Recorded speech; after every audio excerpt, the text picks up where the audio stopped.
तपस्थम युक्त भरतानाम ये वे वर्धितम गति। समय बदलता रहता है। ये कथाएं महापुरुषों से जोड़कर इसीलिए ही सुनानी पड़ रही हैं या सुनानी चाहिए, जिससे कि आज वर्तमान में हम लोग जो जी रहे हैं, कभी कभी हम बहुत ज़्यादा स्ट्रेस चले जाते हैं, डिप्रेशन में। खुशी खुशी में अचानक कोई दुख का काम हो जाए तो लोग बड़े परेशान होते हैं। उसके लिए ही कथा है। जिन घरों में बड़े बड़े महापुरुष देवता पधार रहे थे, उस घर में पूतना जैसी राक्षसनी भी पधार गई। अम ब्रह्म चेष्टाम पुरुषस्य माधम। अच्छे लोगों में कोई बुरा भी आ जाता है। देखिए, जूता चाहे जितना महंगा हो सके, उसमें मिट्टी तो महंगी नहीं लगेगी ना। मिट्टी कुट्टी कीचड़ तो वही लगेगा जो है दुनिया में। जूता चाहे जितना महंगा पहन लो, अच्छा पहन लो, पर धूल मिट्टी उसको कोई गंगा जी पे जाके नहीं लगेगी। वो तो आप जहां से गुजरेंगे वही उसे मिलेगा। अच्छे 1000 हो सकते हैं, उसमें एक बुरा भी हो सकता है। 1000 दिन अच्छे जा सकते हैं, एक दिन खराब भी हो सकता है। 1000 दिन पर पानी फिर जाता है एक दिन खराब आ जाने से। हजारों लोग अच्छे आए, एक बुरा आ जाए, सब पे पानी फिर जाता है। इसलिए अच्छे के साथ बुरा हमेशा संग ही चल रहा है। सावधान रहकर ही जीवन जीना चाहिए। कंस ने पूतना को भेजा। कंस ने इस समय अभियान शुरू किया है बालक मारने का। ब्रह्मजासान वृत्योन हत्याम। 15 दिन में जितने बालकों ने जन्म ब्रज में लिया, 84 कोस में कंस ने सारे बालक मरवा डाले। ब्रज 84 कोस बहुत बड़ा ब्रज है। राजस्थान, हरियाणा, यूपी 3 राज्यों में समाया ब्रज है। कितनी जनता को मारा होगा, कितने बच्चों को मारा होगा। पर गोकुल में मारने के लिए राक्षस गए, सफल नहीं हुए तो पूतना को भेजा। यही प्रक्रिया हमेशा चलती है। जब राक्षस स्वयं सफल नहीं होते षड्यंत्र में, तो फिर वो महिलाओं का सहारा लेकर के ये शोषण करवाते हैं, तकलीफ दिलवाते हैं।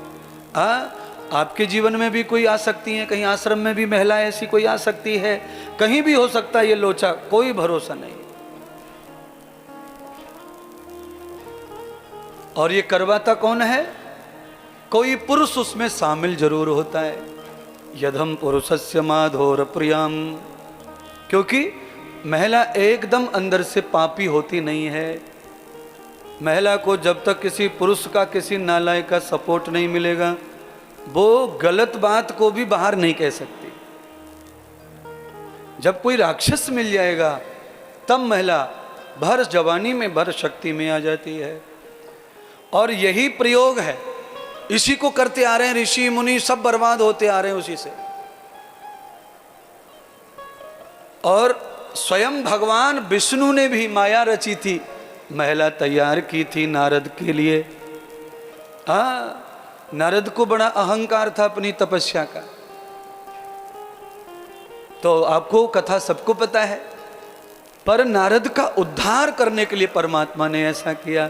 अहम जाता न वेदिताम। तपस्या करने वाले का जो स्वभाव है वो भगवान के प्रति अति श्रद्धावान होना चाहिए। पर नारद जी जैसे ही तपस्या करके आए, श्रद्धा खत्म हो गई भगवान से उनके। कितने सारे हमने भी देखे चेले, अपने भी चेले देखे हमने, पैर धो धो के पीते थे, और परमात्मा ने कुछ ऐसा कर दिया कि बेटा डॉक्टर हो गया। एक बेटी जो थी वो IAS बन गई, एक बेटा था डॉक्टर, हैवी वाला डॉक्टर हो गया। 10 साल में इतना परिवर्तन हुआ कि पैर धोना तो भाड़ में गया, पैर छूना तक मुश्किल हो रहा है उनसे। इतना ईगो ने घेर लिया, इतना अहम ने घेर लिया। और भाव भक्ति भागवत कह रही है आपके अंदर जितना ज़्यादा तप जप बढ़ता है उतनी अधिक श्रद्धा बढ़नी चाहिए। पेड़ जितना ज़्यादा बड़ा होता है उसमें पानी भी उतना ही ज़्यादा रहता है, निवास करता है, समाया हुआ रहता है।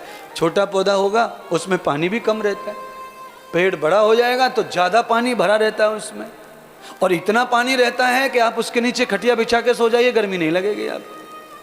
सूरज की किरणें पड़ती हैं पर पानी भरा है पत्तों में, डालों में, शाखाओं में, इसीलिए वो प्रभाव नहीं करती सूरज की किरणें आपके ऊपर। पर आप अगर छोटे पौधे के पास बैठेंगे तो सूरज की तापमान आपको कंट्रोल होने वाला नहीं है। तो यही तो है, आदमी जितना विराट हो, जितना बड़ा हो, पद से, गौरव से, धन से, भजन से, तप से, वैभव से, उतना ही उसको ज़्यादा हरियाली वाला होना, सहयोग करने वाला चाहिए दूसरों के लिए।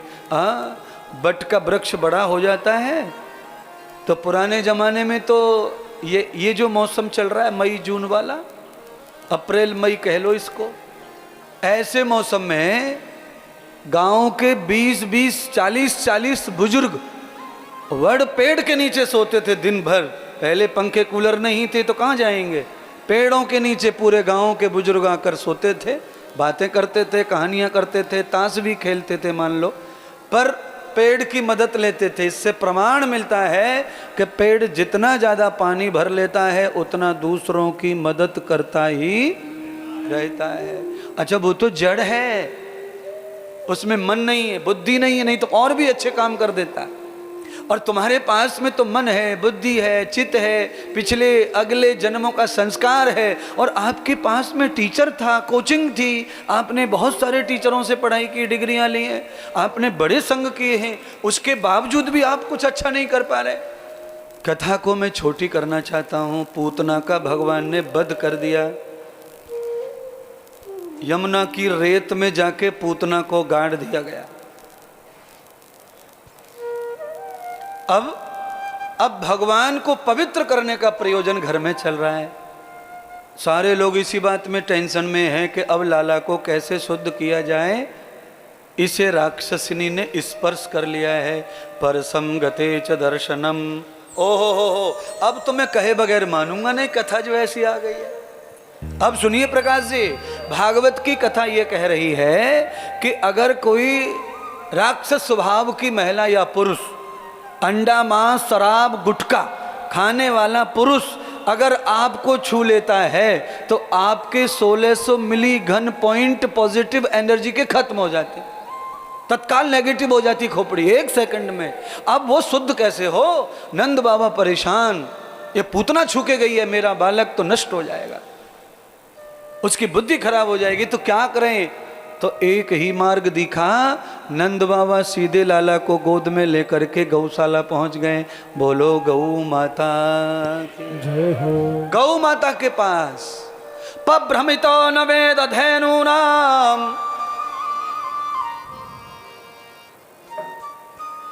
काले कलर की गैया थी नंद बाबा की गौशाला में, नाम सरस्वती था। अहम जातान परभृतो, गोद में लेकर के नंद बाबा गौ माता की परिक्रमा कर रहे हैं, लाला को लेकर गोद में। ये कोई नया काम नहीं बता रहा हूं मैं।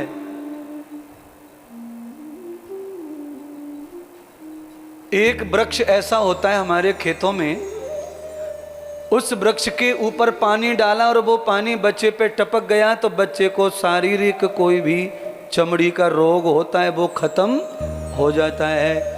उस वृक्ष का नाम मेरी भाषा में छोंकरा है, छोंकरे को पेड़। अब उसे दूसरी भाषा में क्या कहते नहीं पता, पर हाँ इतना बताऊंगा, उस पेड़ पर भी आंवले की तरह पत्ते लगते हैं, पत्ते आंवले जैसे होते हैं उस पे। उस पेड़ के पत्तों पे पानी डाल के नंगा करके बच्चे को स्नान करा लिया जाए तो बच्चे के शरीर में आए हुए फोड़े फुंसी सब खत्म हो जाते हैं। अब कल्पना करो, पेड़ के पानी को टच करने से इतनी चार्जिंग मिल जाती है कि रोग को खत्म कर देता है। अगर गैया को टच हो जाए हम और तुम तो हमारे सब रोग खत्म हो जाएंगे, भाग के भी और शरीर के भी। गौ माता के दूध से स्नान कराया जा रहा है। यमुना जल से स्नान कराया गया।